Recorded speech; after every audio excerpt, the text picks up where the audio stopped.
ನಮಸ್ಕಾರ, ನೀವು ನೋಡ್ತಾ ಇದ್ದೀರಾ ನ್ಯಾಷನಲ್ ಟಿವಿ. ನಾನು ಶಿವಪ್ರಸಾದ್ ಬಾಗ್ಡಿ.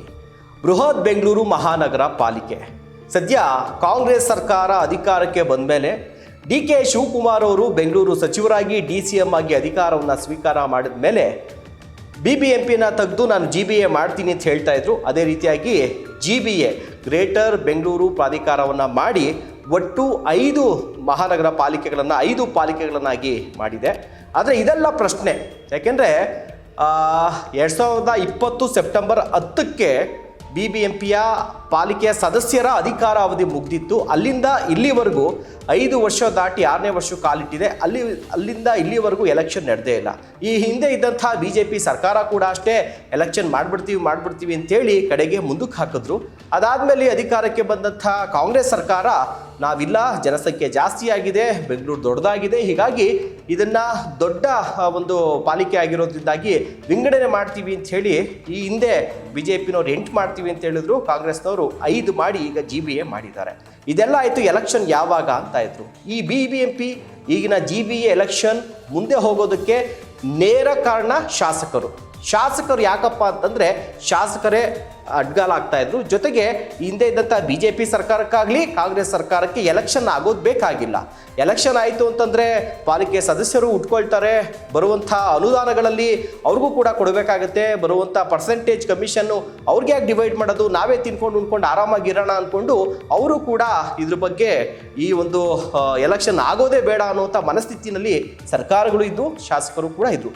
ಆದರೆ ಇದೀಗ ಈ ಎಲ್ಲ ಒಂದು ಮೊಂಡಾಟಕ್ಕೆ, ಈ ಎಲ್ಲ ಒಂದು ಸುದೀರ್ಘವಾದಂಥ ವಿಳಂಬಕ್ಕೆ ಸುಪ್ರೀಂ ಕೋರ್ಟ್ ಬ್ರೇಕ್ ಹಾಕಿದೆ. ಬೆಂಗಳೂರು ಮಹಾನಗರ ಪಾಲಿಕೆ ಚುನಾವಣೆ ಅಂದರೆ GBA ಚುನಾವಣೆಗೆ ಸಂಬಂಧಪಟ್ಟಂತೆ ಸುಪ್ರೀಂ ಕೋರ್ಟ್ ಮಹತ್ವದ ಆದೇಶವನ್ನು ಹೊರಡಿಸಿದೆ. ನೂತನವಾಗಿ ರಚನೆಯಾಗಿರುವಂಥ ಗ್ರೇಟರ್ ಬೆಂಗಳೂರು ಪ್ರಾಧಿಕಾರ GBA ಅಡಿಯಲ್ಲಿ ಬರುವಂಥ ಒಟ್ಟು 5 ನಗರ ಪಾಲಿಕೆಗಳ ಚುನಾವಣೆಯ ಪ್ರಕ್ರಿಯೆಯನ್ನು ಇದೇ ವರ್ಷದ ಜೂನ್ 30ರ ಒಳಗೆ ಪೂರ್ಣಗೊಳಿಸಬೇಕು ಅಂತ ಸುಪ್ರೀಂ ಕೋರ್ಟ್, ಚುನಾವಣಾ ಆಯೋಗ ಮತ್ತು ರಾಜ್ಯ ಸರ್ಕಾರಕ್ಕೆ ಒಂದು ತಾಕೀತನ್ನು ಮಾಡಿದೆ. CJI ಪೀಠವು ರಾಜ್ಯ ಸರ್ಕಾರ ಮತ್ತು ಚುನಾವಣಾ ಆಯೋಗಕ್ಕೆ ಈ ಒಂದು ನಿರ್ದೇಶನವನ್ನು ನೀಡಿದೆ. ಇನ್ನು ಮೀಸಲಾತಿ ಪ್ರಕ್ರಿಯೆ ಇದೆಯಲ್ಲ, ಇದನ್ನು ಕೋರ್ಟ್ ಮುಂದೆ ಪದೇ ಇಡ್ತಾ ಇದ್ರು. ಅದಕ್ಕೆ ಸಂಬಂಧಪಟ್ಟಂತೆ ಸರ್ಕಾರದ ಪರವಾಗೂ ಕೂಡ ಹಿರಿಯ ವಕೀಲರಾದಂಥ ಅಭಿಷೇಕ್ ಮನು ಸಿಂಘ್ವಿ ಮತ್ತು ಅಡ್ವೊಕೇಟ್ ಜನರಲ್ ಶಶಿಕಿರಣ್ ಶೆಟ್ಟಿ ಅವರು ವಾದವನ್ನು ಮಂಡಿಸ್ತಾರೆ. ವಾರ್ಡ್ಗಳ ಮೀಸಲಾತಿ ಪ್ರಕ್ರಿಯೆ ಪ್ರಸ್ತುತವಾಗಿ ಅಂತಿಮ ಹಂತದಲ್ಲಿದೆ ಅಂತ ಕೋರ್ಟ್ಗೆ ತಿಳಿಸಿದ್ರು. ಇನ್ನು ಫೆಬ್ರವರಿ 20ನೇ ತಾರೀಕಿನ ಒಳಗಾಗಿ ಮೀಸಲಾತಿ ಪಟ್ಟಿಯನ್ನು ಅಧಿಕೃತವಾಗಿ ಹೊರತರ್ತೀವಿ ಎನ್ನುವಂಥ ಮಾತನ್ನು ಕೂಡ ಹೇಳಿದರು. ಅದಾದ ಬಳಿಕ ಚುನಾವಣಾ ಆಯೋಗ ಏನಿದೆಯಲ್ಲ, ಚುನಾವಣಾ ಆಯೋಗ ಕೂಡ ಒಂದಷ್ಟು ಚಾಟಿಯನ್ನು ಬೀಸುವ ಕೆಲಸವನ್ನು ಕೂಡ ಆಯಿತು. ಚುನಾವಣೆ ನಡೆಸುವಂಥ ಜವಾಬ್ದಾರಿಯನ್ನು ಕೂಡ ಆಯೋಗಕ್ಕೆ ಇರಲಿದೆ ಅನ್ನುವಂಥ ಸ್ಪಷ್ಟನೆಯನ್ನು ಕೂಡ ಒಂದು ಕಡೆ ರಾಜ್ಯ ಸರ್ಕಾರ ಸ್ಪಷ್ಟಪಡಿಸಿದೆ. ಚುನಾವಣಾ ಆಯೋಗ ಕೂಡ ಒಂದಷ್ಟು ವಾದವನ್ನು ಮಂಡಿಸಿದೆ. ಮಾರ್ಚ್ 16ರವರೆಗೆ ಮತದಾರರ ಪಟ್ಟಿಯ ಪರಿಶೀಲನೆ ಮಾಡಬೇಕು. ಇದಾದ ಬಳಿಕ ರಾಜ್ಯದಾದ್ಯಂತ SSLCಯ ಬೋರ್ಡ್ ಪರೀಕ್ಷೆ ನಡೆಯೋದ್ರಿಂದಾಗಿ ಸಿಬ್ಬಂದಿ ಕೊರತೆ ಎದುರಾಗುತ್ತೆ. ಅದಕ್ಕೋಸ್ಕರ ಚುನಾವಣೆ ನಡೆಸಲು ಮೇ ಕೊನೆಯ ವಾರದವರೆಗೂ ಕೂಡ ಸಮಯಾವಕಾಶವನ್ನು ಕೊಡಬೇಕು ಅಂತ ಮನವಿ ಕೂಡ ಮಾಡಿದ್ರು.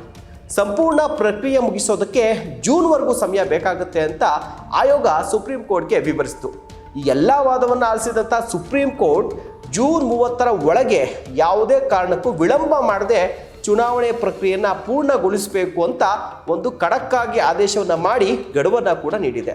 ಇನ್ನು ಮತ್ತೆ ಸಮಯವನ್ನು ಕೇಳ್ಕೊಂಡು ಬರಕ್ಕೆ ಹೋಗಬೇಡಿ ಅಂತ ರಾಜ್ಯ ಸರ್ಕಾರಕ್ಕೆ ಕಟ್ಟುನಿಟ್ಟಿನ ಎಚ್ಚರಿಕೆಯನ್ನು ಕೂಡ ನೀಡಿದೆ. ಇನ್ನು ಈ ಹಿಂದೆ ಸರ್ಕಾರ ಇದ್ದಾಗಲೂ ಕೂಡ ಅಷ್ಟೇ ಸುಪ್ರೀಂ ಕೋರ್ಟ್ನಲ್ಲಿ ಈ ಹಿಂದೆ ಇದ್ದಂಥ BBMPಯ ಚುನಾವಣೆ ನಡೆಸೋದಕ್ಕೆ ಕೆಲವರು ಸುಪ್ರೀಂ ಕೋರ್ಟ್ ಮೊರೆ ಕೂಡ ಹೋಗಿದ್ರು. ಆದರೆ ಬೆಂಗಳೂರು ವೇಗವಾಗಿ ಬೆಳೀತಾ ಇದೆ, ಅದರಿಂದಾಗಿ ನಗರದ ಅಭಿವೃದ್ಧಿಗೆ ತಾಂತ್ರಿಕ ತೊಡಕು ಉಂಟಾಗ್ಬೋದು ಅಂತ ಈ ಹಿಂದೆ ಇದ್ದಂಥ ಸರ್ಕಾರ ನೆಪವನ್ನು ಒಡ್ಡಿತ್ತು. ಇದನ್ನು ದೊಡ್ಡ ಪ್ರಾಧಿಕಾರವನ್ನಾಗಿ ರಚನೆ ಮಾಡಿ 8 ಪಾಲಿಕೆಗಳನ್ನು ಮಾಡ್ತೀವಿ ಅನ್ನುವಂಥ ಪ್ರಸ್ತಾವನೆಯನ್ನು ಕೂಡ ಮುಂದಿಟ್ಟಿತ್ತು. ಇನ್ನು ಈ ಪ್ರಕ್ರಿಯೆ ಮುಗಿಯೋಷ್ಟರಲ್ಲಿ BJP ಸರ್ಕಾರದ ಅವಧಿನೇ ಮುಗಿದೋಯ್ತು. ಅದಾದಮೇಲೆ ಬಂದಿದ್ದೆ ಸಿದ್ದರಾಮಯ್ಯ DK ನೇತೃತ್ವದ ಕಾಂಗ್ರೆಸ್ ಸರ್ಕಾರ.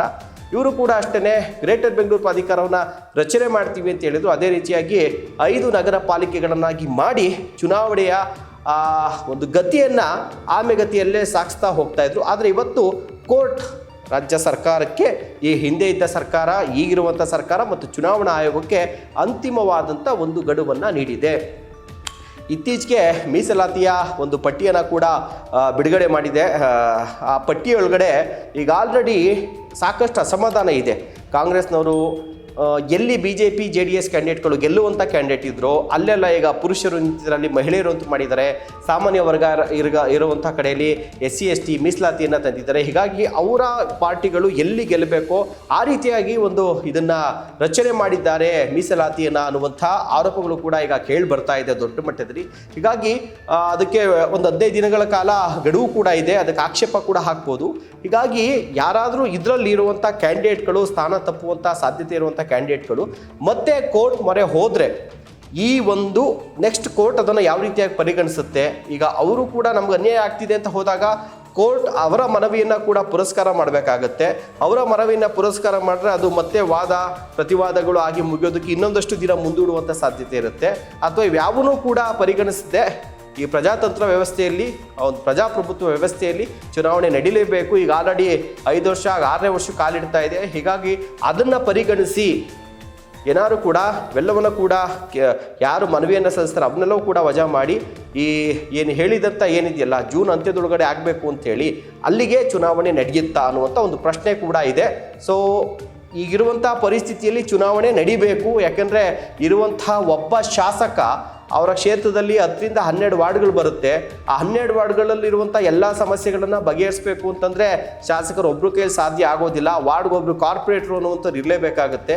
ಹೀಗಾಗಿ ಈ ಚುನಾವಣೆ ಆದಷ್ಟು ಮತ್ತೆ ವಿಳಂಬ ಆಗದೆ ಜೂನ್ ಅಂತ್ಯದ ಒಳಗೆ ಆಗಲಿ ಎನ್ನುವಂಥದ್ದೇ ನಮ್ಮ ಒಂದು ಆಶಯ ಕೂಡ. ನಮಸ್ಕಾರ.